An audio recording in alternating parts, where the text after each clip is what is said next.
How did you trick your entire high school? I was the quiet kid in high school. Not bullied, not popular, just the kind of person who could disappear into a crowd without anyone noticing. By junior year, I was sick of being invisible. I didn't want to be prom king or the guy everyone admired. I just wanted to prove I existed. So as a joke, I decided to run for class president. It was a tradition that the popular kids won. Every year, someone with a perfect smile, varsity jacket, and a campaign manager would dominate the ballot. I figured I had zero chance, so why not have some fun with it? I started with a few posters, nothing serious, just handwritten signs that said things like chocolate milk fountains in every hallway, mandatory nap time after lunch, school uniforms outlawed unless they're superhero capes. I fully expected them to be torn down or ignored, but people started noticing. I'd get random nods in the hall. Someone slipped a Jacob for President chant into the lunchroom one day. Kids I didn't even know would come up to me and say, "Hey, are you really gonna install vending machines in the bathrooms?" At first, I laughed it off, but then Blake, the actual frontrunner and poster boy of the student council, took notice. During one of his campaign speeches in the gym, he threw shade. "Jacob can't even talk to girls.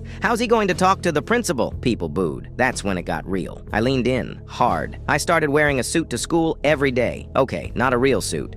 It was an oversized blazer from a thrift store, a button-down shirt I'd borrowed from my dad, and a clip-on tie I found in the back of my closet. I walked the halls like a politician, shaking hands, pointing at people and saying, "You've got my vote." I printed fake polls that showed me ahead by 30 points. I slid them into lockers like they were confidential reports. I gave cryptic one-liners in the hallway like, "Change is coming," and "Blake's afraid of the truth." Rumors started flying. Someone said I had the AV club on my payroll. Another claimed I had dirt on Blake's disciplinary record. I said nothing. I didn't need to. Then came the final day before the election. I convinced the AV club to let me hijack the morning announcements. I stood in the media room, heart pounding, and delivered a 2-minute speech that made absolutely no sense, but sounded inspirational anyway. "The establishment doesn't want me to win," I said, "but this isn't about popularity. It's about freedom, about vending machines that dispense confidence, about justice and naps." I played dramatic orchestral music underneath it. The bell rang 2 minutes late because no one could stop laughing. Election day came,